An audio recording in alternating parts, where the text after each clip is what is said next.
are here today in the third session of our Academy Camp #2 on digital approaches in European capitals of culture. So this is an initiative of the Capacity Building for European Capitals of Culture project. So across 6 different sessions, we're considering a number of different topics about where digital is revolutionizing how European capitals of culture and the broader cultural sector, how we're planning these European capitals of culture and delivering them. My name is Sarah Buser. As Nicole already said, I'm originally from Switzerland, but I'm living in Berlin at the moment. I'm a dramaturg, a theater maker. I work as a director. And some years ago, I also started coding, actually. And I'm still teaching myself how to code and started working with Unity, which is a game engine where a lot of developers bring their ideas into existence and build their own games in fictional worlds. And also for my theater projects or performative projects, I mainly work with AR, which is augmented reality. So for my work and also for the reflection on my work and for the reflection on reality that then becomes my work, I see AR as a tool to help me think and analyze and express a thought or a concept. And while in my performances, the audience are very often asked to dive into fictional spaces and to play in them and act in them, I still like to believe that the performances themselves always also focus on the relationship with reality, like with our perception of reality, our construction, and also, of course, our rationalization of it. And I think it's important to say that I use AR in public spaces like towns or forests or streets. So the performances I do, they're always like specifically made for a space that already exists. And maybe also a space that people wouldn't really expect fiction or theater at first. And the reason I started working with AR, the reason I keep being interested in this technology as a tool to understand is the possibility of being able to create this additional overlay to reality and also to be able to situate a thought in the real, like in real surroundings. So it's not a thought or a story that is put in a book and then I can store it away in a bookshelf, but the story or the fiction is rather like placed or placeable in a space of everyday life. So I think through these possibilities of location-based AR, the town or the forest or whatever place it is become something like a stage themselves. And today I would really like to introduce to you a little bit closer this particular idea that everything or basically everything can become a stage, like especially digital spaces, virtual spaces, social media platforms can become stages or of course already are stages. And another aspect about this, the world is a stage idea, I would like to share is the possibility of course, then changing the way we tell a story. Because the snippets and fragments of the story can be placed like all over the place, like literally, if the physical space is a forest, but also if the platform is a social media platform like Instagram, where I can distribute like fragments on different profiles or with different hashtags. And I can really literally leave like these fragments of the fiction or the narrative for the audience to be found. So I can tell the story in fragments, but then what also happens as a result is that the audience or the player, they get activated. So they walk around in the physical space to collect the fragments. They put them together and they are like activated quite literally to make sense of what they see and what they encounter. And this I really like as an analogy to like our everyday lives, where we are always also encouraged to make sense of what we see. So yeah, I think maybe it's important to say that in my performances, I don't really like hand over a preconceived thought to the player or the audience, but rather I let them experience like new situations, different roles, and they themselves then define what they mean to them. And of course, like this activity of this almost like co-creation is not only possible in the physical space, but in digital spaces. And we're going to see that in just a bit. And I'm telling you this all because I think I really think that being like in a space lets us think differently about that space. And having to change perspectives, like quite literally by looking around, like where to find the next fragment of a story, we can also then shift perspectives in a more metaphorical sense. So let me show you two examples. Here on the picture, you see a player or like an audience member of a piece that's called Hier und Dort, which means here and there, which we realized in a small town in Switzerland in 2018. And here at the moment, the player is trying to convince the High Court of Alpacas to not kill the entire human race. And she has access to this dialogue, to this like fictional space, of course, through her phone. She's actually looking into the phone like through a window. And so this is one situation happening here. And another situation that is also happening in this picture, you can see that in the background, is a wedding. So to the outside viewer, this could look like as if the player that is actually debating with the High Court of Alpacas is taking a picture of the bride. So I think I just want to show you that depending on our knowledge, depending on our perspectives, these are two completely different situations, but they are happening in the same space at the same time. And I just brought this because I wanted to show that situations and how we understand them, and places also how we understand them, are always connected to what we know about them and like what we experience in them. And so what also happens a lot in our performances is something like this. So these are people that, what it looks like from the outside, are taking pictures of each other while standing in the middle of a meadow in the forest. But what they are actually doing is they're looking into a fictional space. So here it is a universe, like through this window, again, provided by the device. And also, maybe this is for the Chemnitz team, what I really like about this picture is that it looks like they are seeing something that is invisible, like they are seeing the unseen. And I thought this is quite a good match, so I brought this picture. Yeah, so by now I mentioned the High Court of Alpacas, the entrance to another universe. And yeah, these are fictional spaces that at best maybe lie on top of our everyday surroundings, and that can only be seen like through these devices.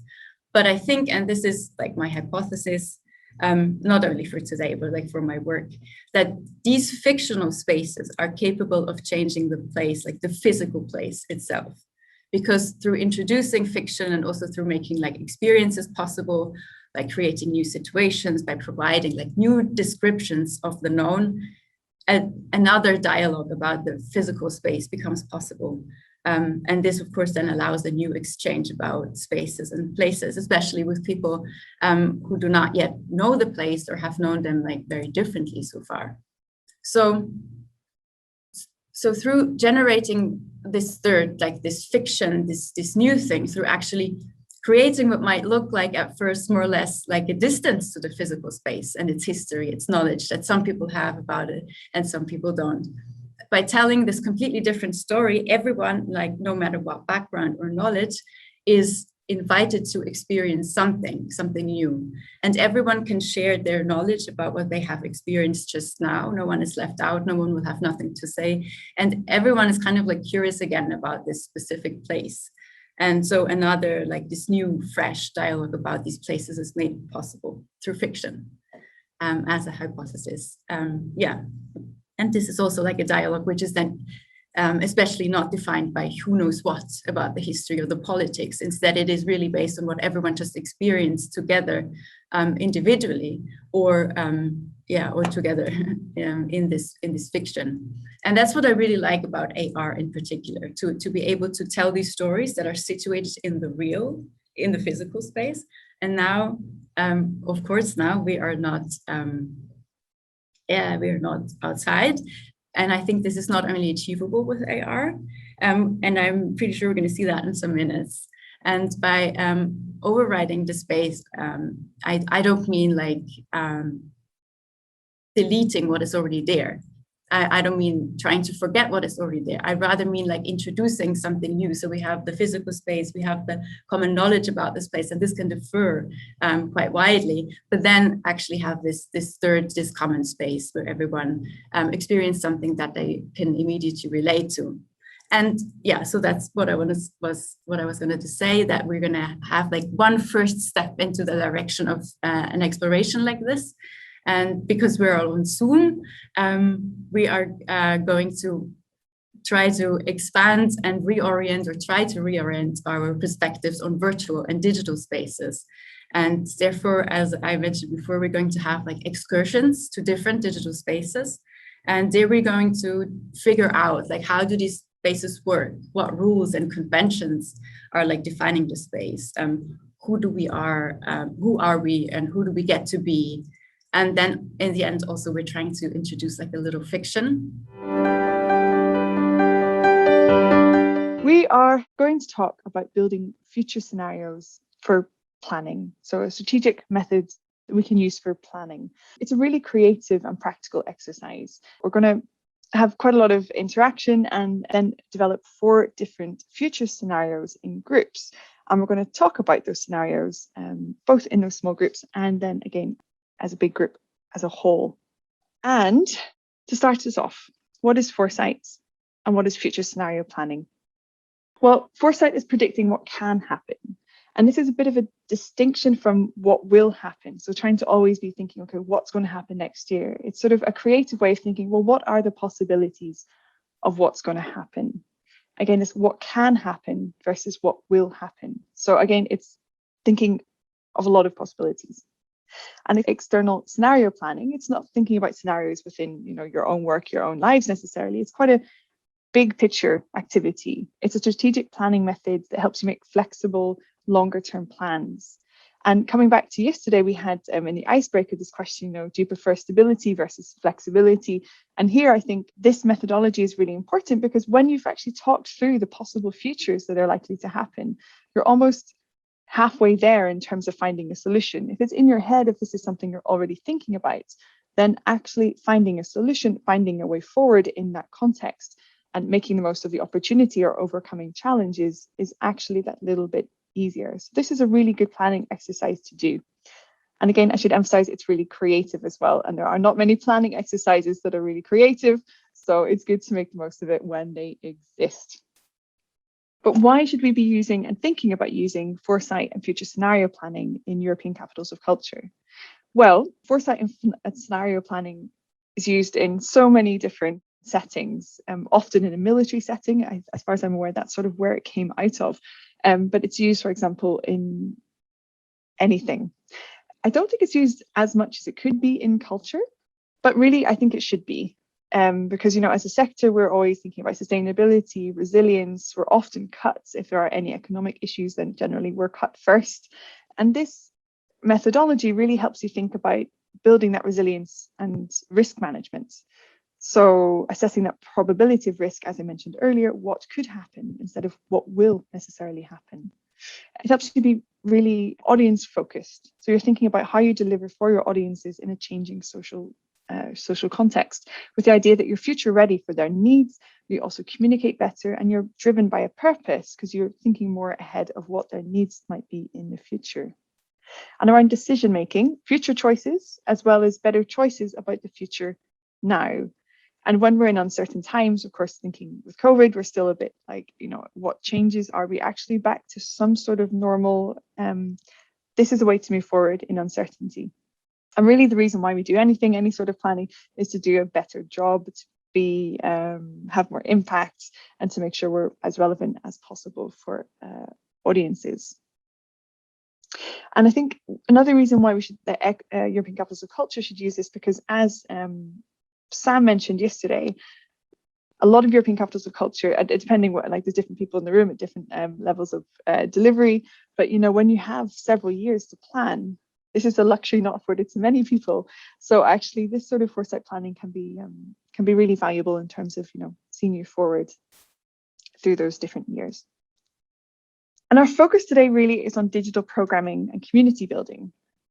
And the reason why is, well, it's the theme of the Academy Camp, but also because there are a number of reasons why. We've been shaken to the core. The cultural sector has been shaken to the core by COVID. We're again still in this context of rapid change, and we're finding new ways to communicate. Like some of those tools we found yesterday, new means of communication, new means of working together. And there are big changes and choices on the horizon, thinking about the environment, for example, like how are we going to really actually meet this in the short term, because this is not a long-term It is not a long-term question, unfortunately. But there are opportunities that we have to capitalize on. There are the contributions that we can make.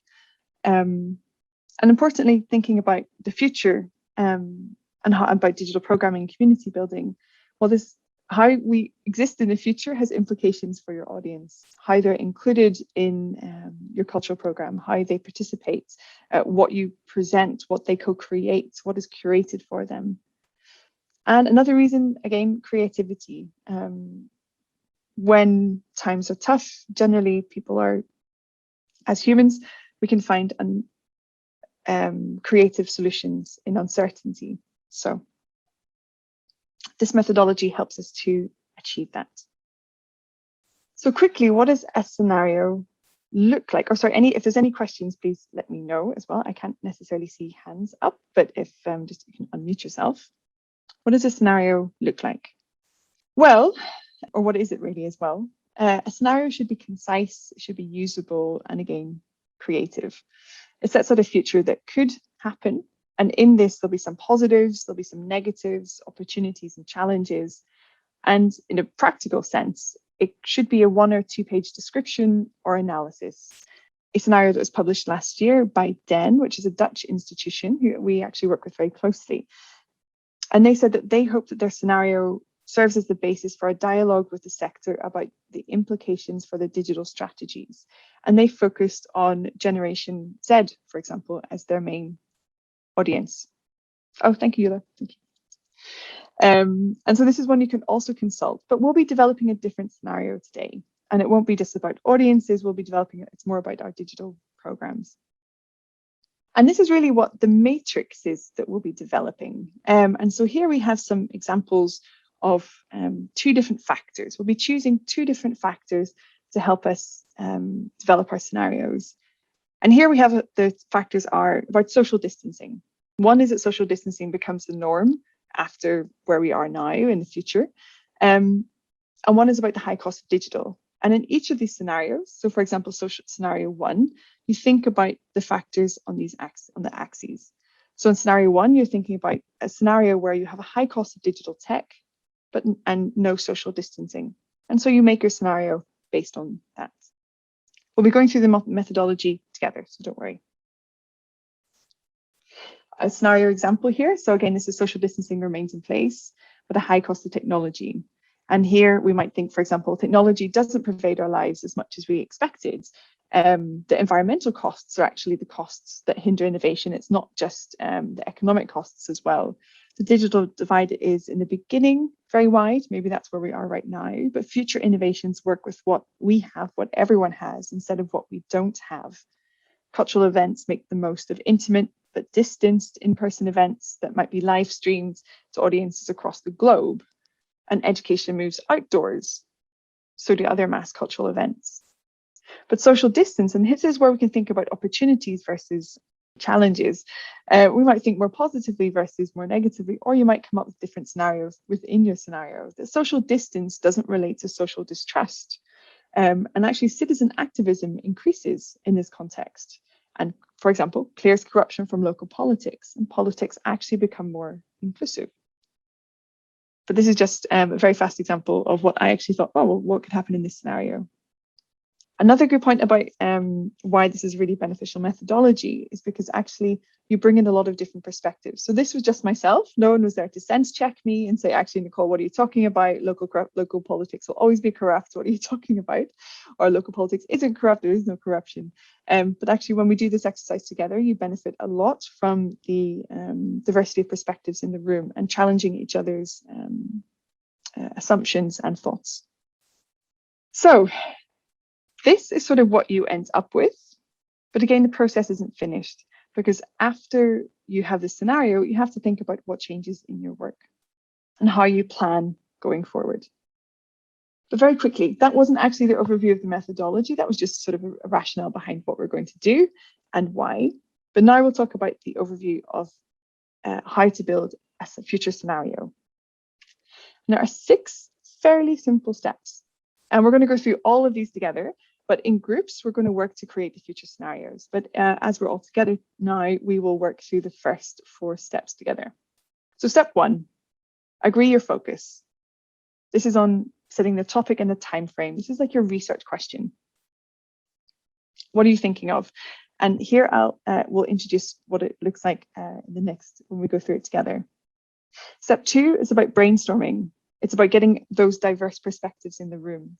And it's also about doing your research on the external factors of change. So, what research exists? What are other people talking about? What are other experts saying? What is being discussed? Step 3, prioritizing, looking for what's most uncertain or certain and what might have the most impact. And as part of this prioritization step, I also think about clustering. So clustering different factors, maybe generalizing a bit more so you have a bigger perspective.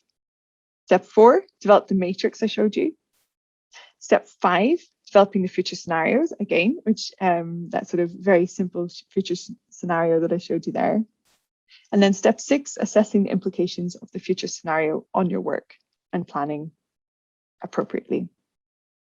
So this is when we start. We are going to agree the focus, the topic, and the time frame. For us today, I was thinking that our real focus is on digital programming in European capitals of culture until 2030. Why? Because digital programming has implications for our audiences, how we engage our audiences, and how we build communities. There are implications for our budgets. There's a lot of uncertainty as well, because we don't know exactly how we're going to move forward post-COVID, and because European capitals of culture are delivering before 2030. So there's actually an element of legacy that we can also include in our thinking.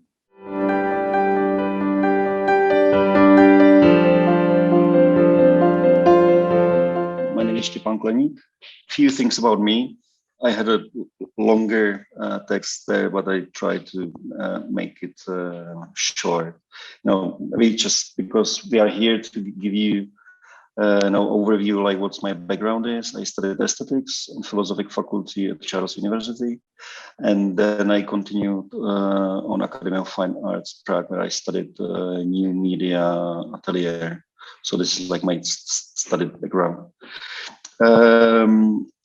In 2005, we established with my colleague Robin a creative studio called Brains. Now it's called Brain Studios. There's more studios I will go through later on.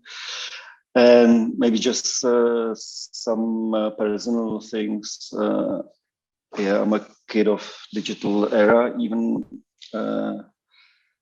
I look quite young on this photo. I'm a pretty old man. We started to play with all the digital gadgets before the Facebook came and Google came, etc. So we were the part of like the rapid development of like technology. And I'm pretty technology enthusiast. That's the reason why I skipped from the theory of art to the, let's say, like more practical way of not just talking about the art, but do the art with combination with technology. That was the reason why I started to study the new media. I play drums, and I have drums in my office, because I can. That's pretty nice thing. So sometimes my colleagues are coming and they're asking me to play. So I got a drum DJ here in the office. Yes, I do sports. Everybody has to do sports. I play badminton for many years. If you do not play, so you have to try. And I'm a cotter. I just have to find this word, what it means. Once you have a cottage, and you take care of it, you are a cotter. So it's kind of very nice to start to use your hands and learn all the crafts. And it's just nice to see cutted grass, and super personal, I'm married and I do have 3 kids. So now something about like Brain Studios. We are a group of independent studios. What it means that we do not belong to any global agency. We build it up from ourselves and still keeping this role of independency. This is the structure of studios. Now 3 studios: disruptive, immersive, narrative. Beautiful names. And we have our own digital platforms or products I would like to talk about. So just shortly introduce the Brains Disruptive. Disruptive Studio is offering like innovative communication services. It's more like 360 digital communication. We are helping brands to, let's say, adapt to the future, to change the way they are now on the market. We are trying to find new trends, like it's more about like the strategy and of course the development. Brains Immersive is a creative studio that is offering VR and AR services. It's like virtual reality and augmented reality. I will show you some of the projects. And the newest studio is like a studio for public relation. It's like typical example of that we had some like, let's say, partners and suppliers from this, let's say, PR and communication, but we were not satisfied. So it's finally let us think of to create our own studio that's doing a bit differently than let's say traditional public relations. So we are more digital, more, let's say, story oriented. And there's one super brand new studio, and that's called Brains Gamify. And we would like to jump into the game development in virtual reality. This is one of our platform.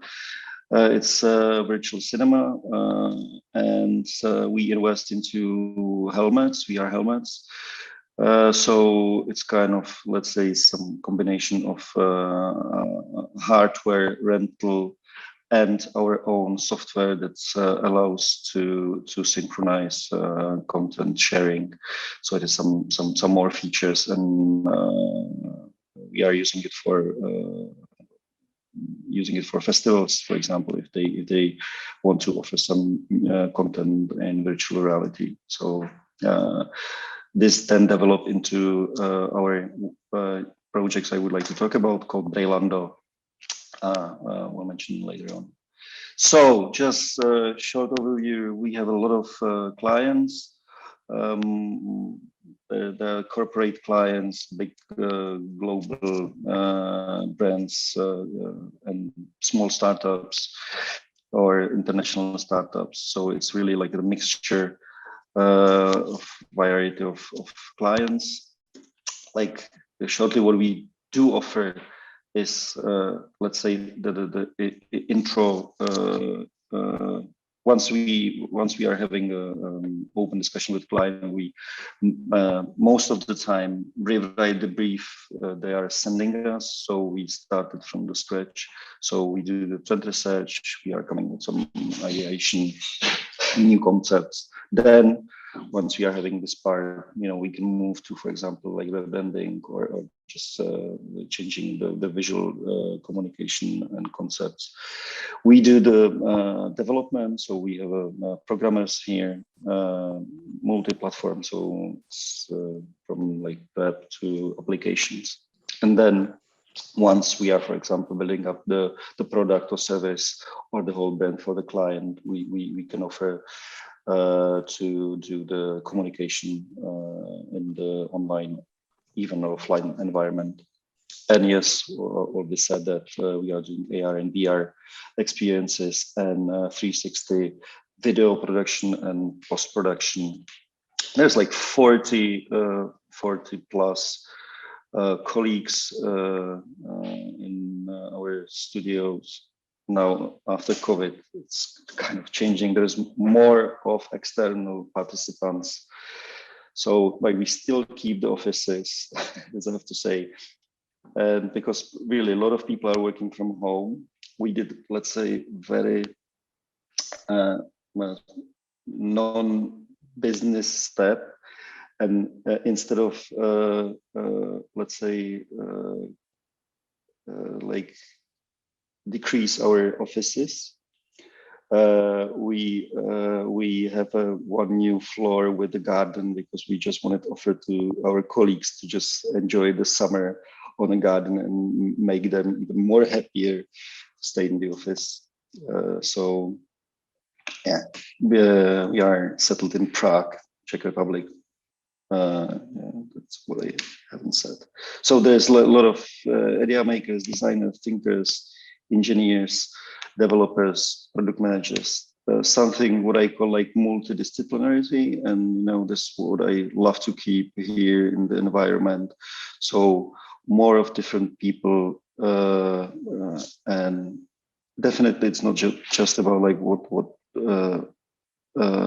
is their professional career, but what they just love to do. And for example, this is kind of a DNA of Brains. We just love culture, as you said. It's my like whole life, and we supported a lot of projects during the Brains history. From festivals to some music project, film artists, or like other events. Maybe I will go shortly through some of them.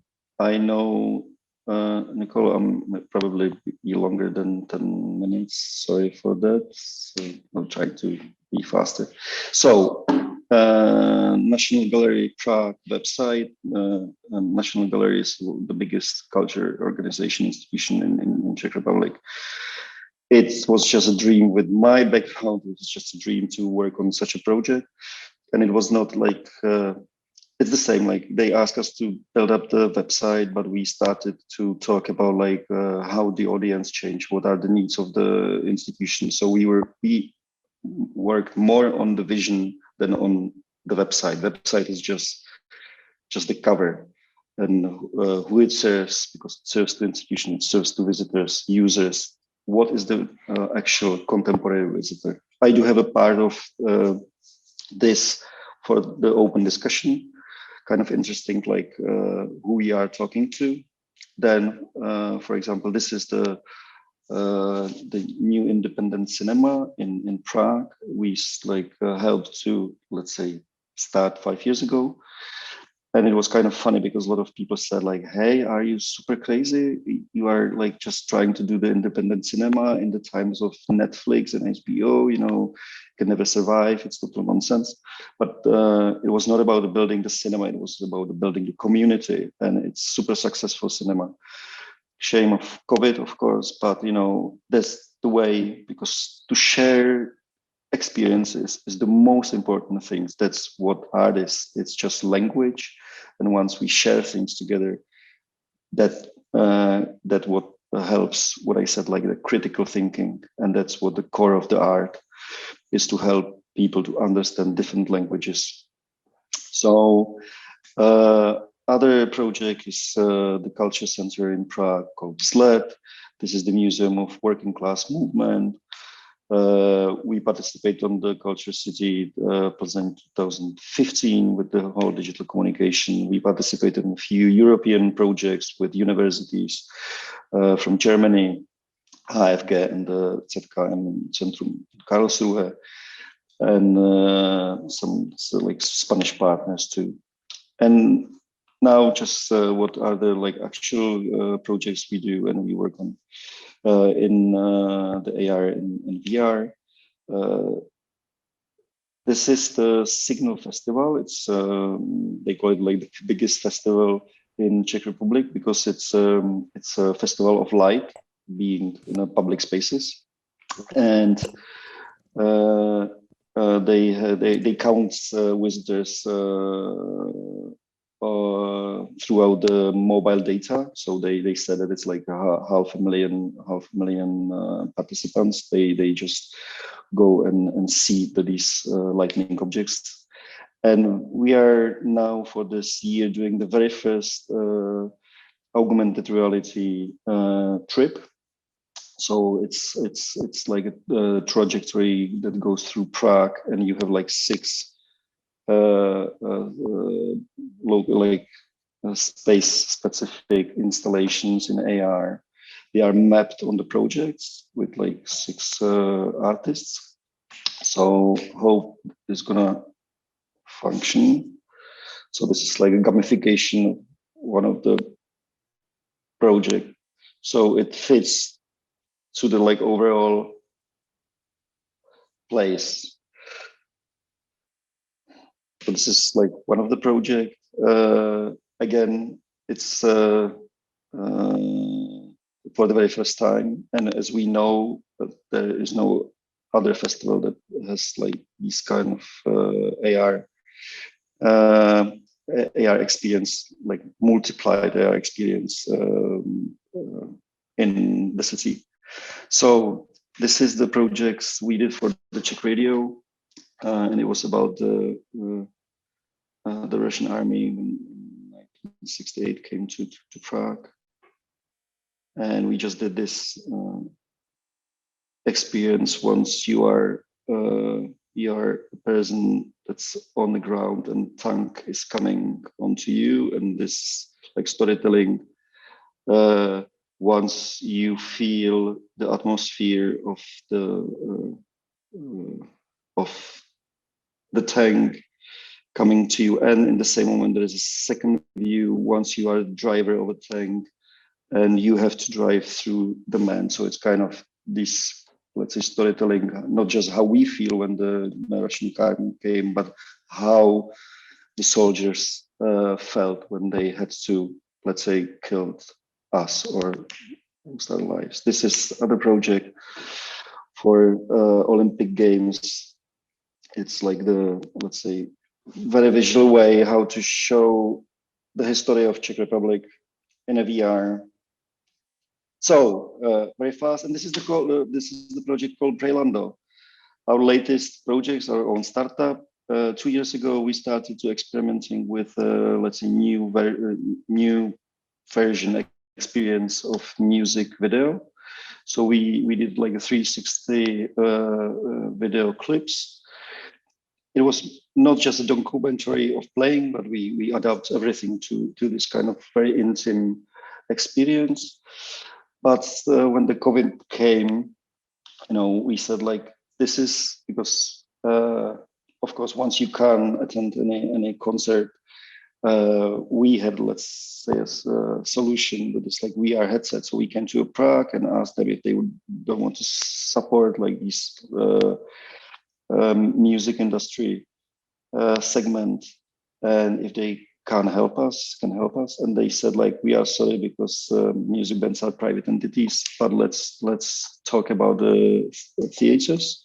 So we adapt, now it's 12 theater plays for a 360 format, but it's the very different thing is that there are some projects that are having the 360 theater play, but it's more a documentary. But we really reinscenated all for the VR. So it's like scenography, script, dialogues, lightnings. So everything was changed for the 360 experience. And we used our VR cinema platform. So we offered people to buy tickets, and once you buy tickets, the next day the taxi is coming to you, or delivery service, and bringing you not just the ticket but also the VR helmet. So you can enjoy the theater installation in your place at home, and then the next day the delivery picked up again the VR helmet. So it was kind of the solution for the COVID times when you have a different experience. And what we have to say, that it's not like a saving theaters from the COVID, and that was the reason why I said like we started 2 years ago with the music videos. For us, it's a totally new format. It's different experience. It's super authentic, super autonomic, super intensive. And what I have to say is just you have to try it. We have a lot of positive reviews, so people are writing us back like how they like it and how they enjoy it. Because again, I think we are more formulating a new type of experience than just to save, let's say, the culture and find a solution from the COVID. And this is just the last slide. It's kind of funny. This is not a COVID. this is how Martin Niemier writes about the company function. And in this company function, it means like every project you have to think of. It's about like the way you think about your brand, about your communication. And it's just very nice to see yourself or any activity you do and like reflects what you have done till these times and just help you to restructure, redefine all the activities you were doing till now. So COVID just brings us to, let's say, the startup thinking, and it doesn't matter even if it influence your company or not, just a nice possibility to redefine what have you been doing till the COVID. And this is just a fun picture at the end. This is what you see once you write startup in image photo bank, and this is what you see if you write startup and COVID.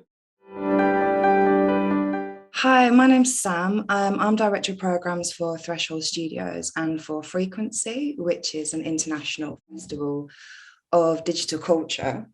So I'm just going to talk really briefly about who we are and what we do, because I'd like to sort of take the approach of talking about some of the approaches that we use in our work to see if it's helpful with what you're developing. So at the heart, we're creative and cultural agencies that use digital technologies as a place for change. And two of the key projects that we're running are, one is Frequency Festival, which is 10 in this year, which is a radically inclusive international festival of digital culture, which is hosted in the city of Lincoln in the UK, which is a space which is a combination of historic and also contemporary space as well. So it's been really amazing to see that city space change. And we present work that uses digital technologies in non-traditional spaces. So we've used heritage sites, streets, shopping centres, car parks, underground sites. We basically go across the city for, originally it was 10 days and then 4 days. And then the second project that feeds into what I'm talking about is a project called Digital Democracies, which is a 2-year R&D testing program that's about development of digital work for public spaces. We were finding that in terms of digital work for public outdoor spaces, projection mapping had worked really, really well. But in a lot of spaces, the spectacle of this was becoming cost prohibitive for a number of cities and for a number of sites. And our work focuses a lot on those spaces that are probably outside our major cultural hotspots to make sure that we're creating democratic audience offers, but also that we're thinking about events and work that works in a holistic setting through creating festivals that nurture talent development, or we work with local authorities to look at economic impact and how cultural activity can benefit place.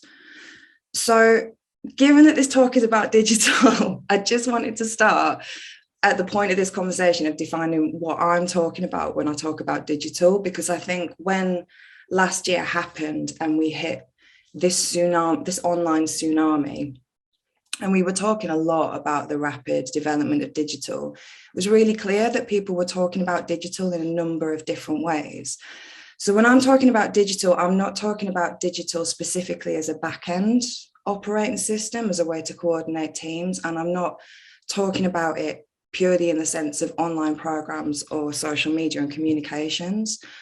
There's two things I want to talk about in the presentation. One is I want to talk about how you can use digital data that's housed in a space to develop cultural programs that support these ambitions of place, and also give you a means to evaluate and create legacy from work, and actually does make your program and communications work together better. And the other one is about some of the work that we're producing that's using digital technology in public space. So when we talk about, there's been talk about hybrid works, which maybe go between online spaces and physical spaces, but the work that we've been programming for 10 years is specifically using digital technology in a number of different ways in an exhibition setting. So I hope that's okay. So I'm going to start with the first one. I'm going to start as data as a means to develop cultural programs, achieve audience objectives, and support ambitions of place.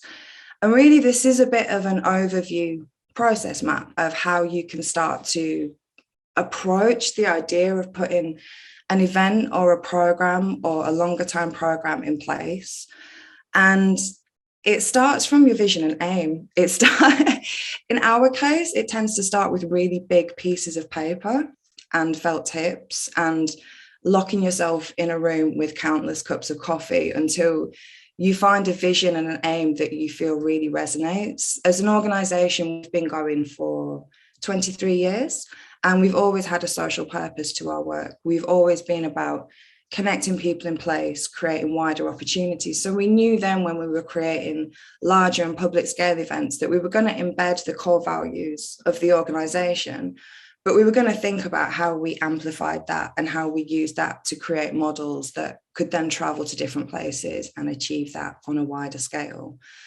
So yeah, start with what you want to do, because then also as well, if you start with what you want to do, you'll know if you've done it by the time you get to a review point.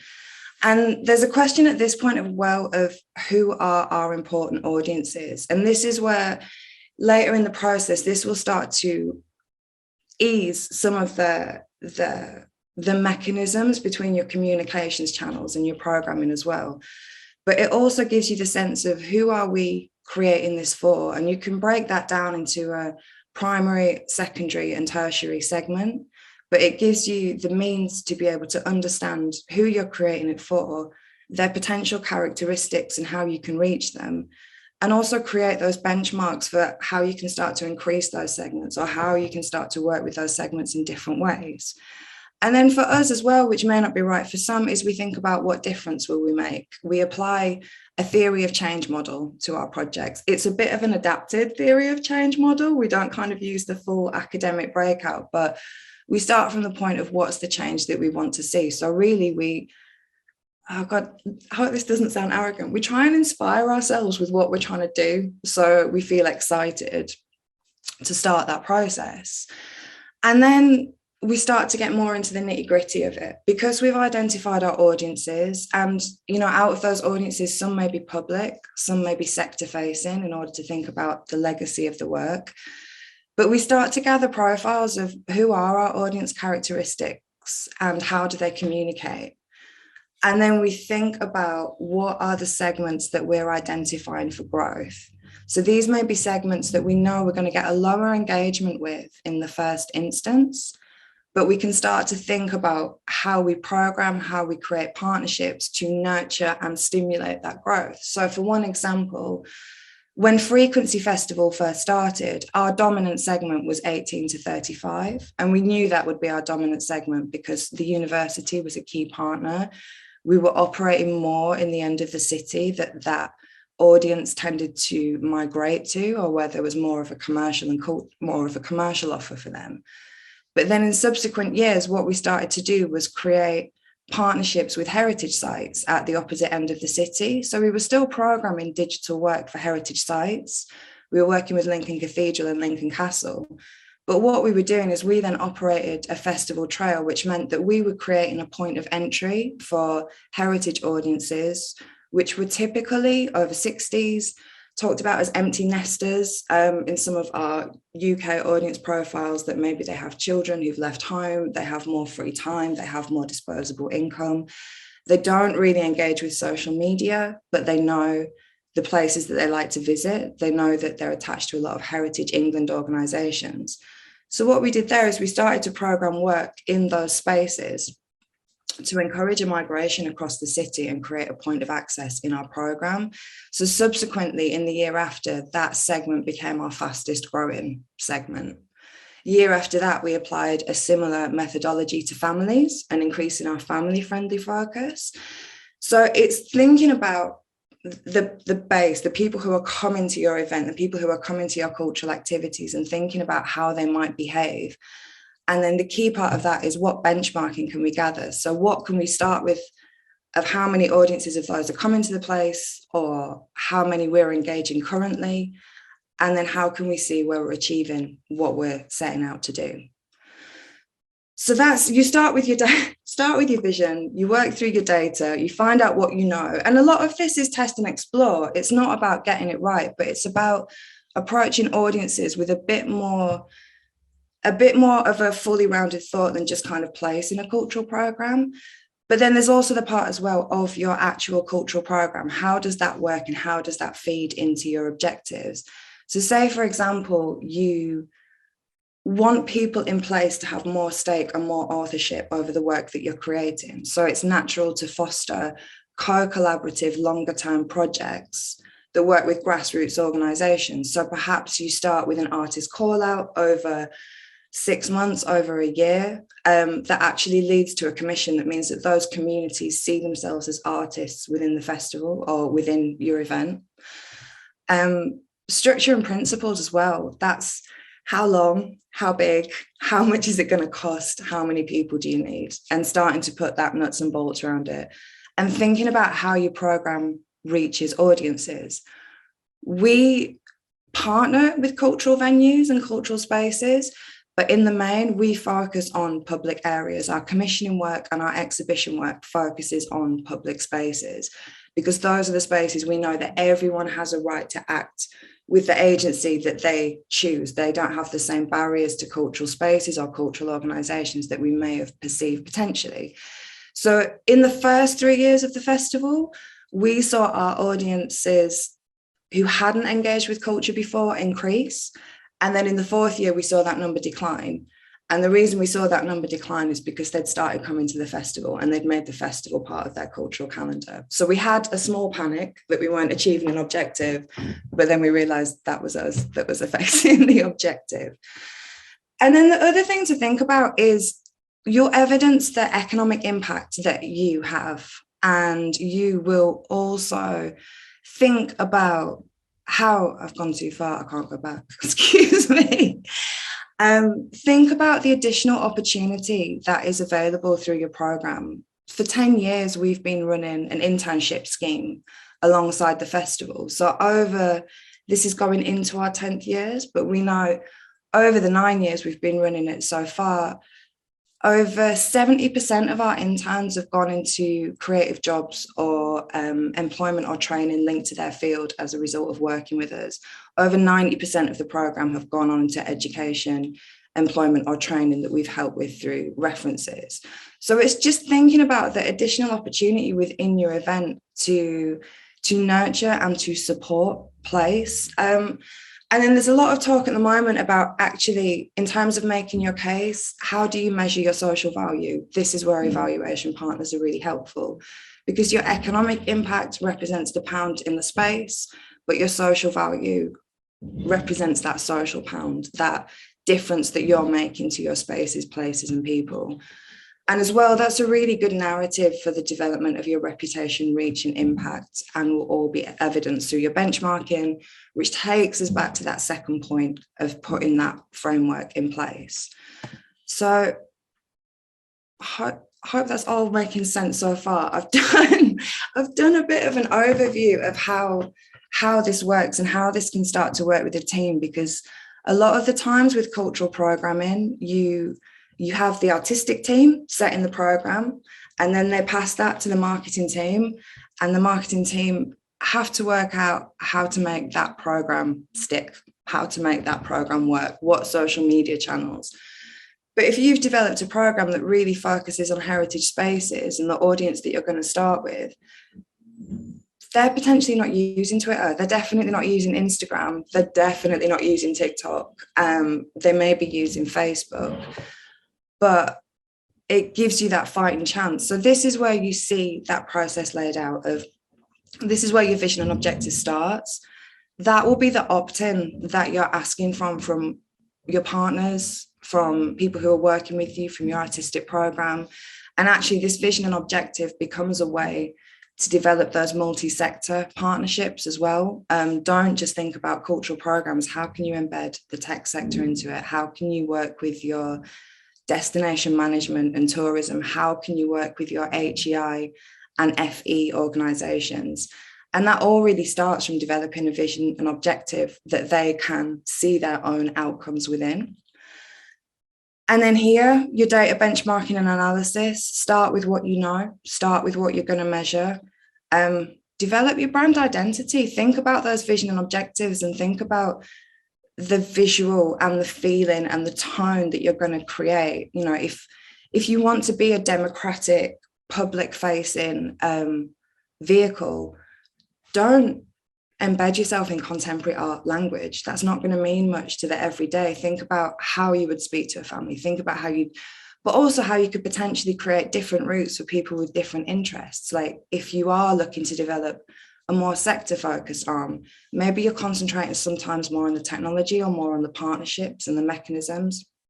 And that strand of your program will have a different language. But it all starts from, I'm pointing and there's no one can see. Still getting used to being in online spaces after a year. But this middle part here is, this is where your information sits. And this is where you start to work with your artistic team and you start to work with your marketing and communications team to develop that actual program, that actual product, what your program will look like. And then you embed a consistent process of evaluation and impact in. We talked about, the title of this presentation was user-led culture, because actually tech and design gives us some useful tools on the cultural side that we can use. And one of those key things is user-led design. If you're working on a collaborative commission over a year, use those participants as your user-led focus, or test it with an audience in the first instance and get feedback. And if that feedback is, this is terrible, accept it, change it, move on from it. But don't think about evaluation as something that you do at the end. Think about those touch points that you can build into a program to keep testing, to keep refining. Build it into your communication strand that you want to keep this conversation open, that this is an event about people, with people. So that's my overview about how you can use digital in that sense, in terms of creating a program.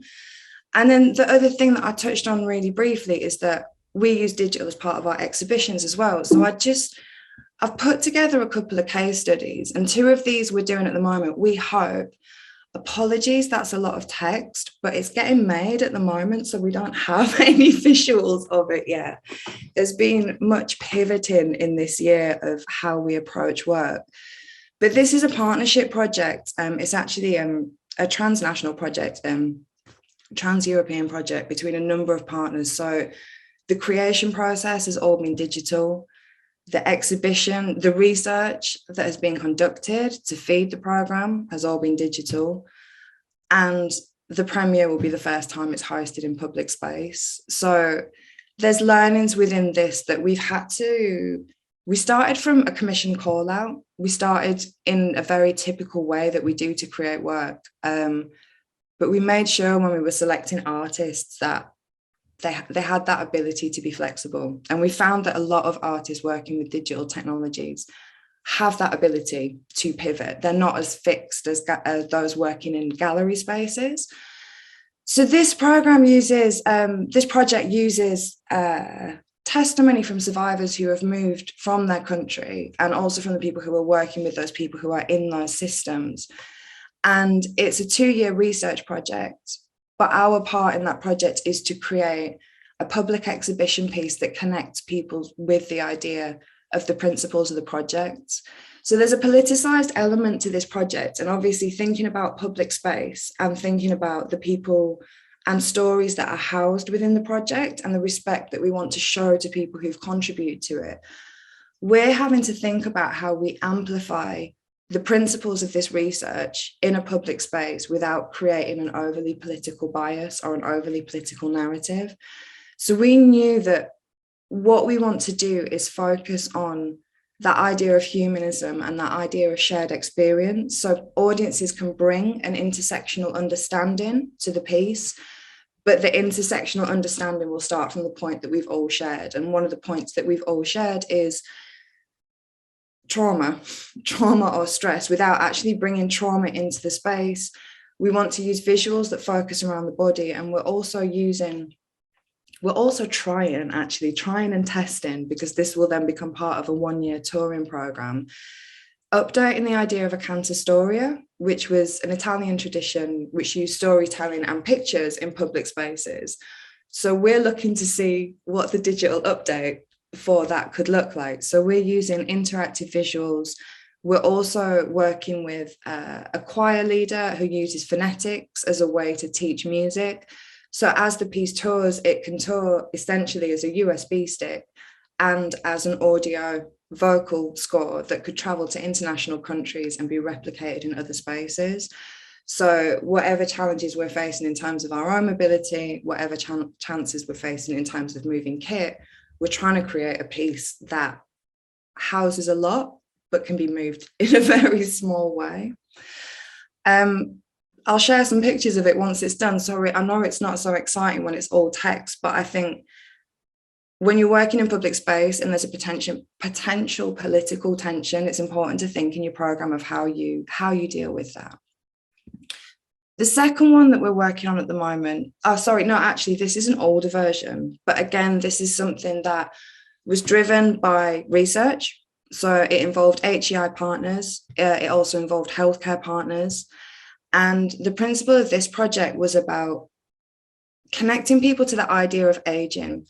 And in the first instance, it was about flagging up the difficulties with later life care in this country and how expensive it was.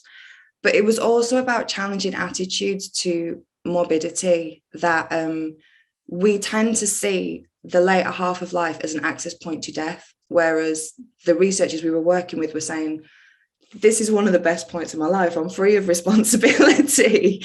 I'm still present. I'm still compos mentis. I have a lot of experience. I have a lot to share. Like, please just don't do that to me. So Lindsay created a VR piece, which in the picture you can see, this is one of our heritage sites. So this is Lucy Tower at Lincoln Castle. There's a challenge in presenting work in heritage sites in the sense that can't touch anything. It can get really expensive. So you have to work with technical teams that kind of understand the sensitivity of that space.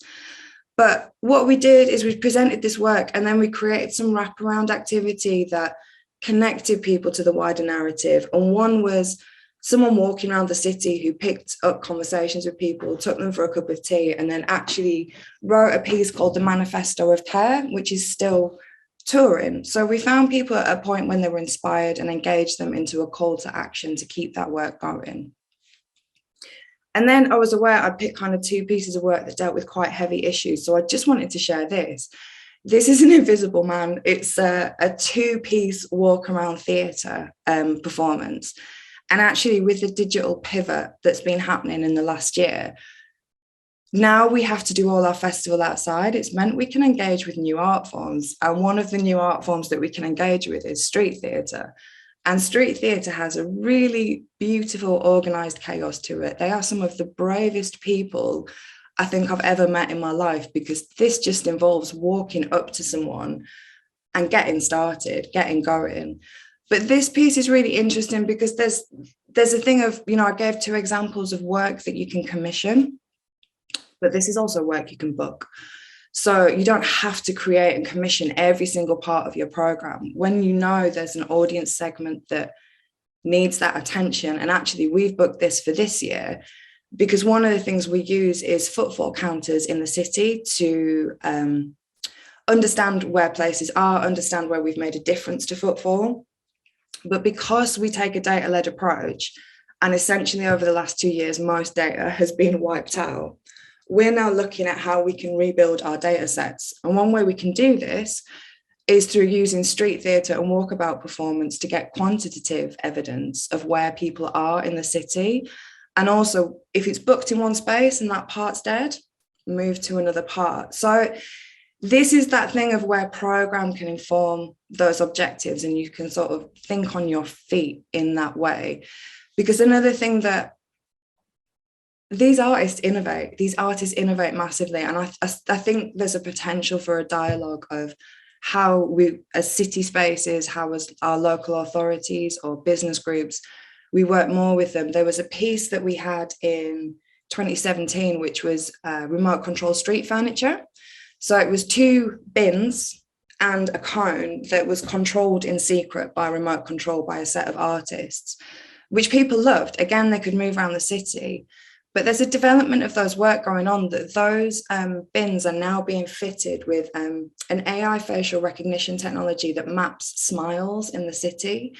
So that's at a beta test stage at the moment, and the artists are working on those. So what we're hoping is that in the next couple of years, we can start to build some of our quantitative and well-being data set by using remote control bins. So the potential, the potential in this is huge.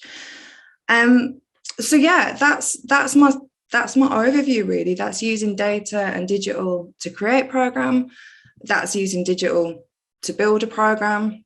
And these are all our channels. So if there's any more you want to find out, or if you want to have a look at any of our stuff or see how the festival goes in a pandemic year, then please do. What is an online community, and in what ways are online communities distinct from communities in the real world? I think it's a really good question, because we are a bunch of human beings, right? And I guess our needs and skills and exchanges in a sense do not differ so much. But we will see when we go through the upcoming slides that there are huge differences actually, because we have to rely on certain technologies. There is a language component that is interesting, and so forth and so forth. So there are actually many, many different things that play out when it comes to online community. And I guess there's I would say there's a huge distinction between meeting online and meeting in real life and building something.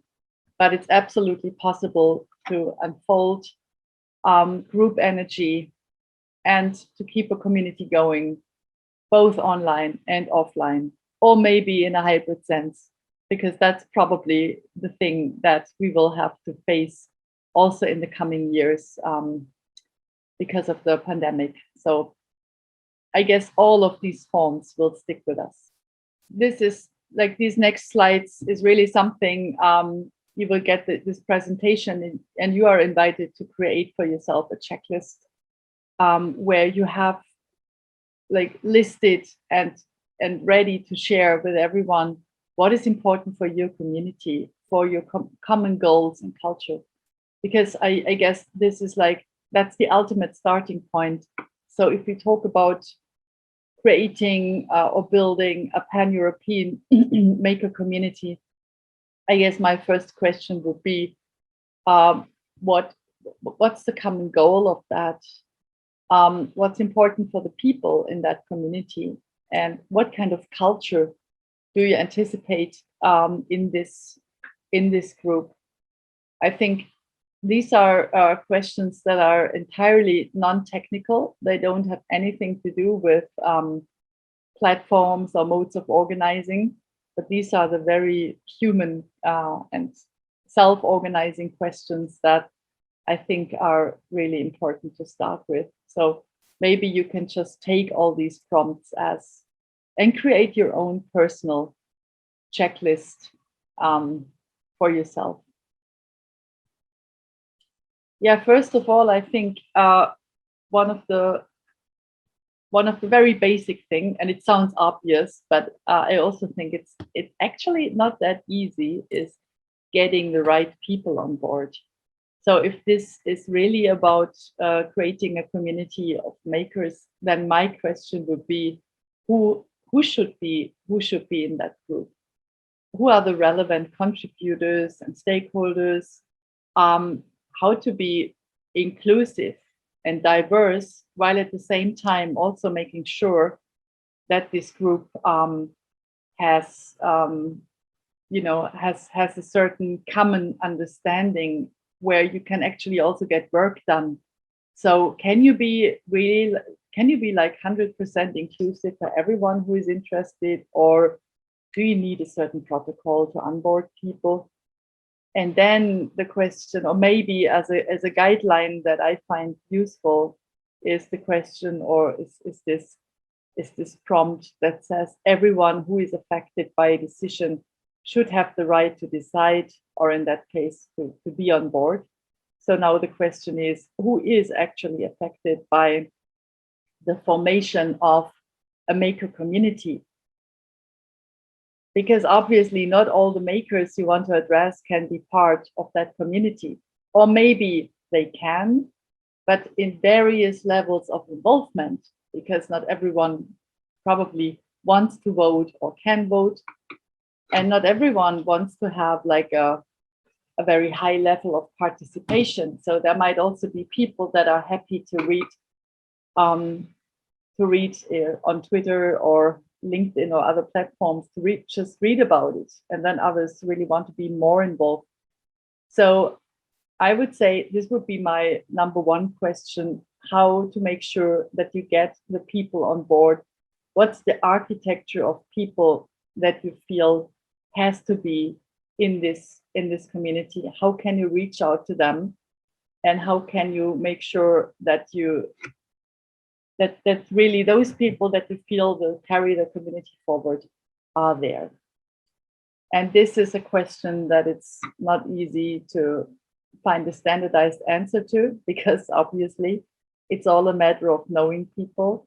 When you don't know them, of course, you need to convince them. So you need to have a good pitch. And there might even be contradictory people and contradictory opinions, which to a certain extent can be very healthy for a community. But there's also a tipping point when too much controversy is starting to create damage. So this is it's a very touchy subject. What I very often do when I help organizations to start a new thing is to create a map, some sort of maybe not an organigram. It's just the opposite of it, actually, because it's more decentralized. But this is where we start creating a map of the people that we trust and that we really see there, like maybe creating a core group. And then from this core group, starting to move to the outer circles. And while inside this group, there's an extremely high level of involvement and possibly even decision making, the more you move outside to the outside layers, the involvement becomes less. But still, there can be very relevant people being even in the margins of such community. But maybe for the reasons of time or whatever, they can't be as involved as the others, but they still can be evangelists. They still can be on an advisory board. They can be really important faces of that movement, even though they are not, for time reasons, part of the core team. And vice versa, you might have people who are very active in the inner circle, but mainly help with administrative or technical things. But they are nonetheless important, because without them, the infrastructure wouldn't work. So this is an invite for envisioning this group of people in an architectural sense that, as I suggested, where you start with a core team and then the different layers, and all the people involved can start with the people they trust most. And that's usually a really good exercise, because if you put such a white paper on a wall, you might easily end up with 80, 90, 100 people. And very often we don't realize how many people we actually know, or others from our group know. And that's a very useful exercise, because once you know whom you would like to have in that team, you can think of how to address people, how you're going to do it. Do you write emails? Do you have personal meetings? Do you think of even making a retreat for kicking this off? Whatever makes sense for you and for your community. This is very individual, but yeah, that is maybe the number one starting point. Do you have any questions for me at this point? Any remarks, maybe? Feel free to jump in whenever you feel like, right? So maybe, could I ask a question? Sorry. Please.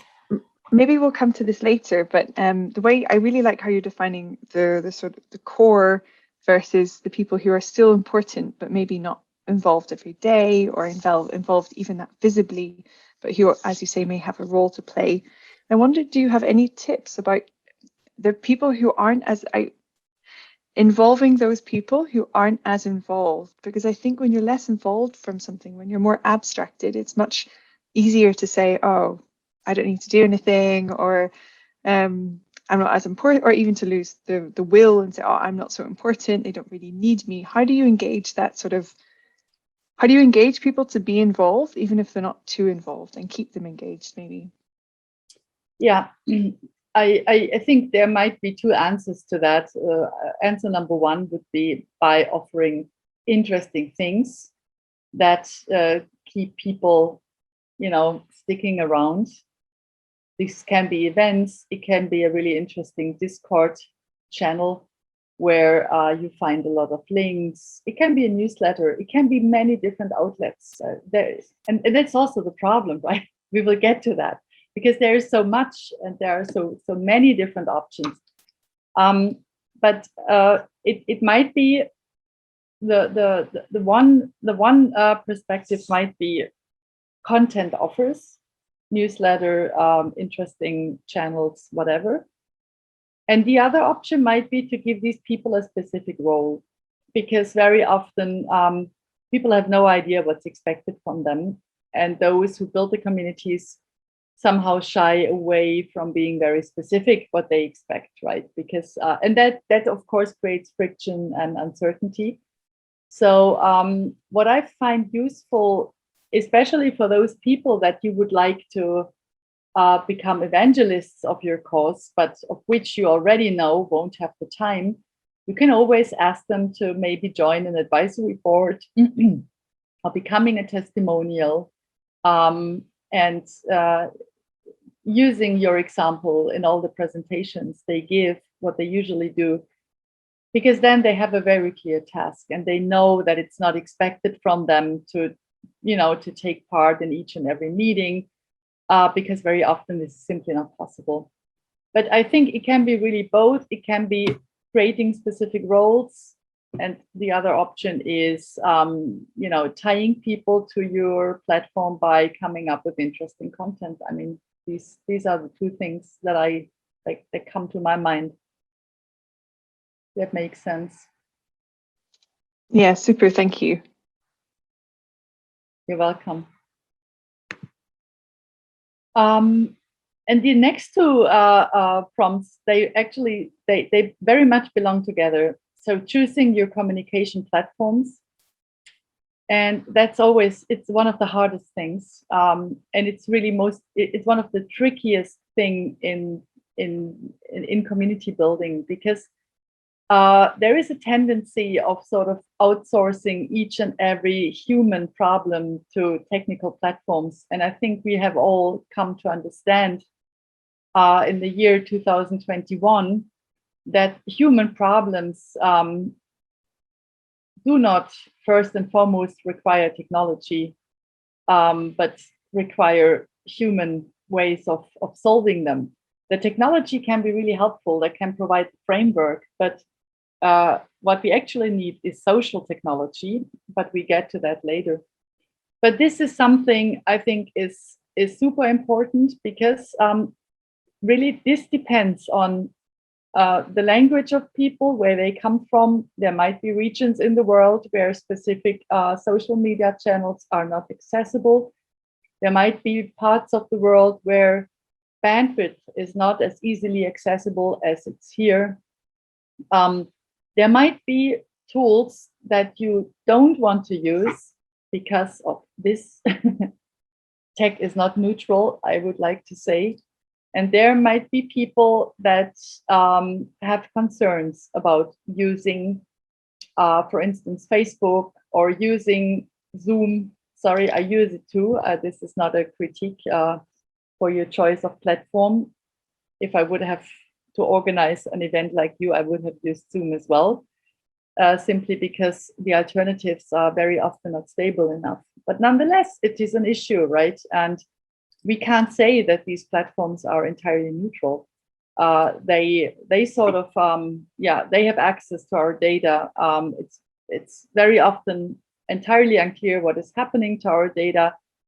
If we use social media platforms such as Facebook or Twitter, we don't have a say in the terms and conditions of how our data is being used, but we produce all the value, right? I mean, I don't want to argue from a moral perspective whether this is fair or not. That's a completely different discussion. But I just want to, I just to be very clear about, it might even be that people will decide not to join your community because your choice of platforms doesn't meet their expectation. This might happen, right? There might be people saying, no, if you are organized in Facebook groups, I'm out because I have abandoned Facebook, so I will not be able to join you. So this will be a question how to get organized and what is like the minimum level of, let's say, standards of data security, of privacy that you think you have to provide or you want to provide to your members. I think this is really a question we can't ignore anymore. It's just it's not doable. And if people, I know how it is because using alternatives for all these platforms requires more time. It's sometimes really a pain, simply because a lot of the open source products, they don't deliver in a way as Google does or Zoom does. But I guess we will soon come to a point where we really have to make a decision whether we, where we have to take a decision about safety and privacy also for our members. And then I think it will be a question. And then people might be also become a little bit more open towards, instead of Google Drive, maybe using a Nextcloud instance.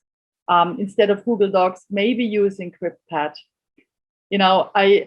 I'm also working with all these products, but I would like to see us slowly transitioning also in this other world that is more open source, that is more privacy friendly and data respectful, because that is certainly going to be an issue. So these two things, and we will talk more about platforms, right? This is rather, this is a very, this is an overall prompt, but we will break it down to where platforms really become necessary. But this is like a number one thing. What are the platforms that you feel, no, we are not going to work with that, or which are the ones you really want to see? And very often talking about the project architecture, what we see is that communities need an internal structure of getting organized. Very often they either use Google Drive, where they store all their documents, or Nextcloud is becoming more and more popular. And then it's also the question of how to communicate. So you either need Zoom or Big Blue Button or Jitsi as open source solutions.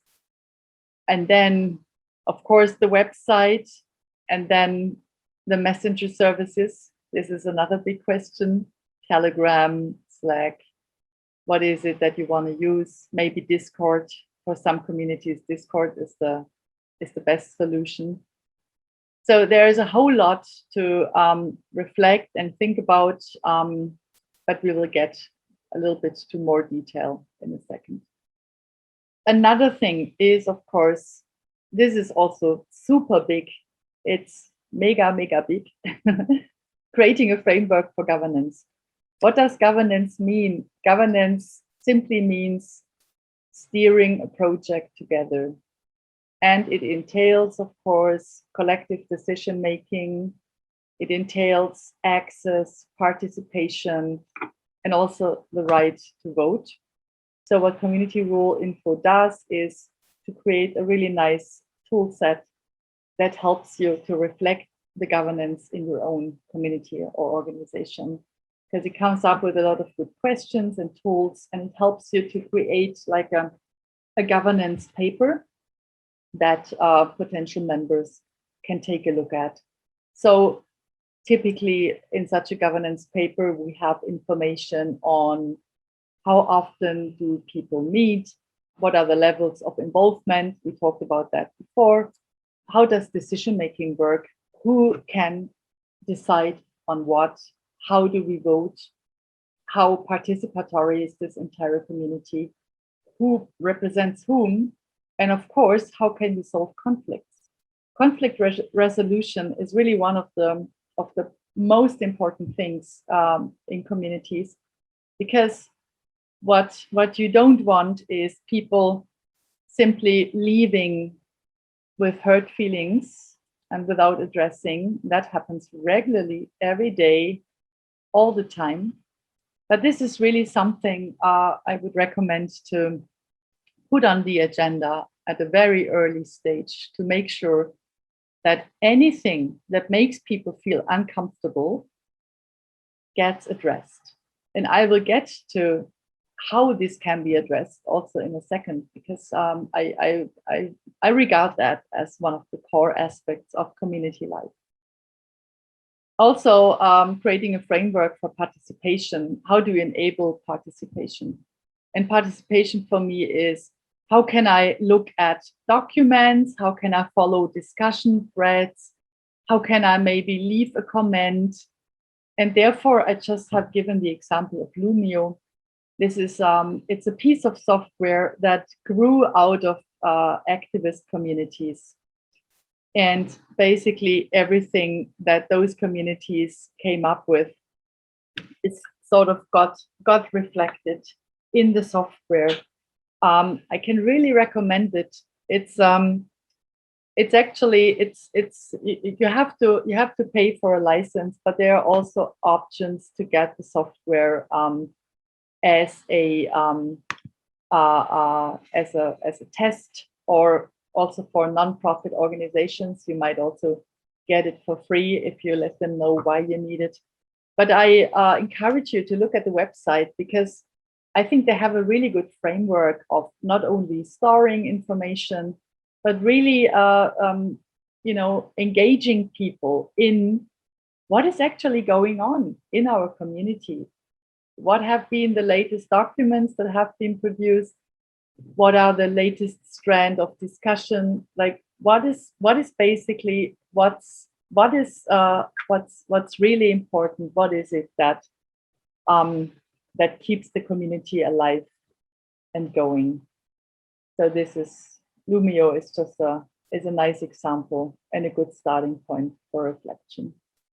And then another thing, and that also goes in the direction that Nicole was asking, and I know it's also, Nicole also sent me the questions you had before coming to this workshop. And I know that I think the question that you have asked the most was the question of how to enable collective leadership. It was a little bit framed, it was framed in a different manner. It was often framed like, yeah, so how can we make sure that the community will live and thrive without heavy moderation, or how can the community maintain itself, and how can it become self-sufficient and all that. And I think this is exactly another, I mean, you will figure that each of these questions are super important, but this is probably also one of the most important ones. And if you ask me how this is possible, my answer would always be, it's all about enabling collective leadership. Because if everybody who has decided to play an active role in the community, I'm not talking of passive members, they are completely fine. I'm not talking of members from the margins of the community that nonetheless, we have already talked about that, can be important. I'm really talking about those that have decided to engage. And how can we turn them into leaders? How can we make sure that each of them can do things on behalf of the community without being anxious of making mistakes, without feeling disconnected because they might think, well, my contribution doesn't matter. without making them uncommitted or maybe losing their commitment over time. And in my understanding, this really involves creating leaders. And this is something that I think we all have to learn, because at least I have not learned this in school and not in university. This is it's a discipline that gets more and more important these days, and we all need to get better at. And I want to recommend you to look at Disco Co-op. That's a website of friends of mine, founded by Stacco Troncoso and Anne-Marie Utratel a couple of years ago. And if you look online, you will find lots of really, really good reading material, lots of great stuff that doesn't not only read well, but also looks really good, because they invest a lot of time in their design and in their visual vocabulary.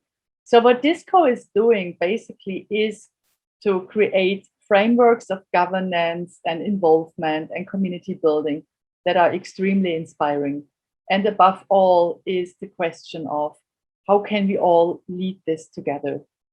And I like where they're coming from, because it's very much, it's a punk component that you will find also in their visual vocabulary. And it's really about enabling and empowering people and pass on the joy of simply doing things in a very self-confident manner, knowing that you are part of that, knowing that this is wanted, this is welcome, this is cool, so let's just do it. And yeah, in my feeling, this is one of the most tricky things, to establish a culture like that where people actually dare to do it. And then this actually fits really well, because, okay, what about unpaid labor? I come now with a very different perspective. What if, because many communities start without funds. This might probably not be true for what you have in mind, because I understand there might be the possibility of tapping on European funds for building that. But many of the grassroots organizations I work with, they start without any funding. Disco is a good example. If you read into it, you will realize that they started without any money. Supermarket started without any money. And then there's always this turning point when all of a sudden money has been raised and there's money in the system, because it can create a lot of problems, because that's it adds a lot of gravity to the project, because all of a sudden everyone is anxious of not being left behind in monetary terms. And the question I'm asking here is really how I feel it, how to integrate money in meaningful ways. Because this is not just about allocating money to people, but it's also about value accounting, about making sure people get a sense of the value that you produce. And if you want to achieve that, you need to track the value and the hours that go into a specific task somehow. And then there's a third aspect, and that is collective monetary decision making, which I think is one of the hardest disciplines on this planet. I guess those of you that have ever engaged with in processes like that, you know it really well. Also here, I just have a nice example. It's called Co-Budget. It's a software that deals with or that facilitates collaborative decision making around money. I can very much recommend you to look into it, because it's not just the software, it's also the case studies and the use cases they present. There's also a lot to learn from that.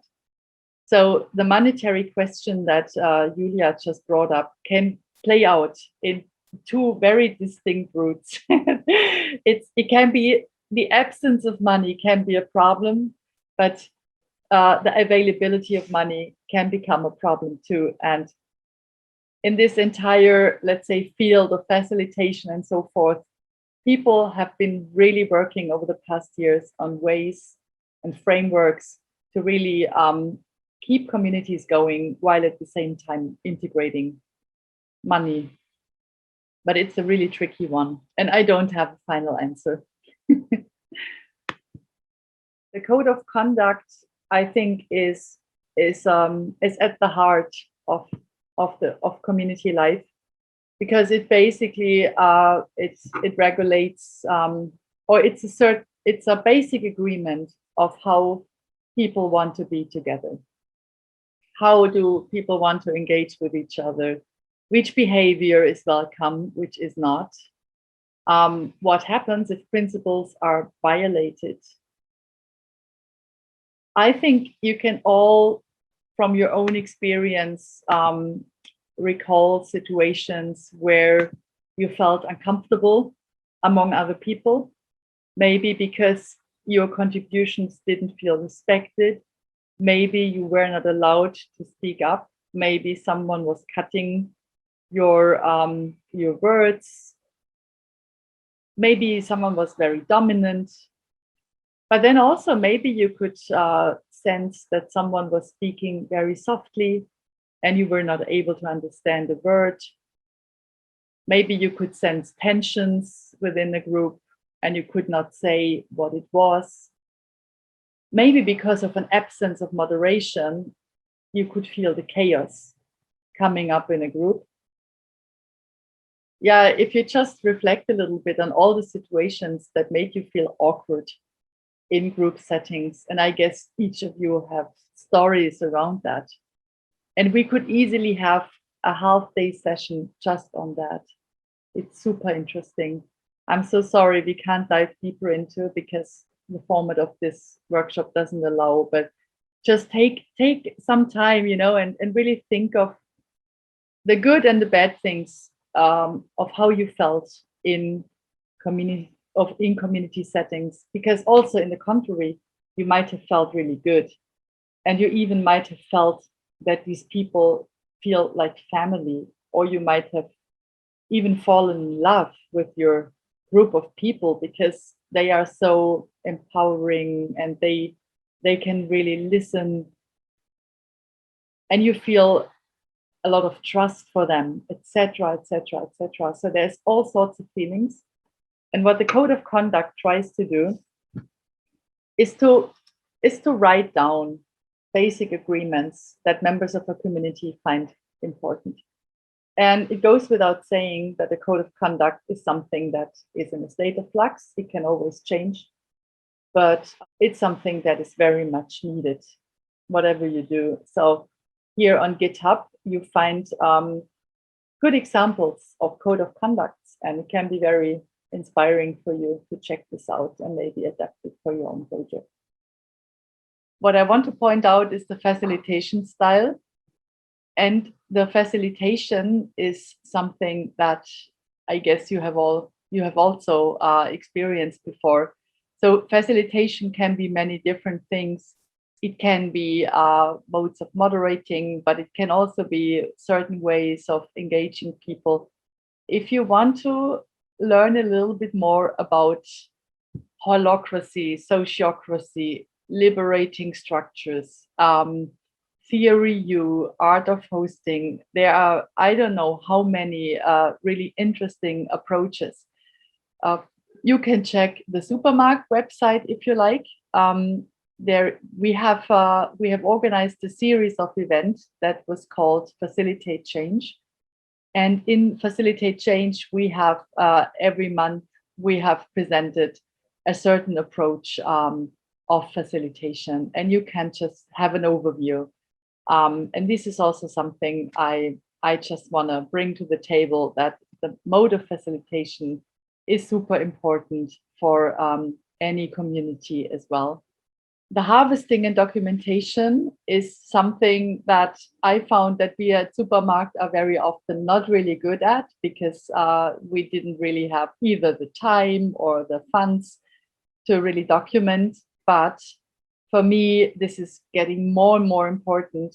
How can you capture the moment of what has been said? How can you make things available for those that have not been around?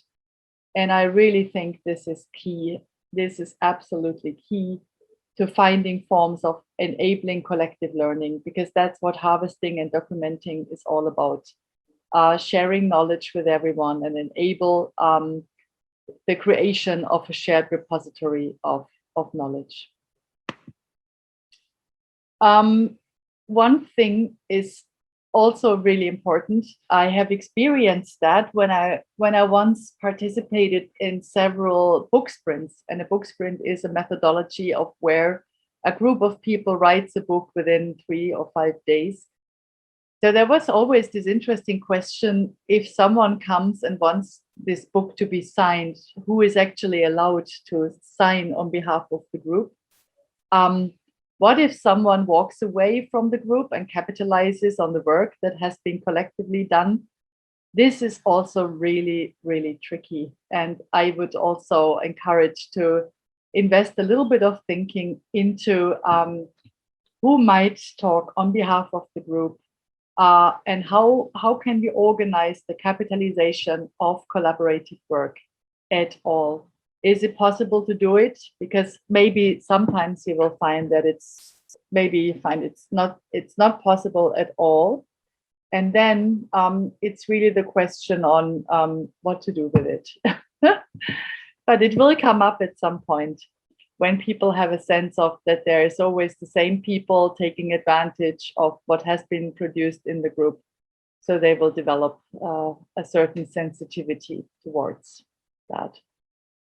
The on and offboarding, I would say, as one of the last thoughts, is an absolutely basic thing, because very often we don't, especially when a community grows, we fail at putting ourselves in the feet of people that join a community for the first time.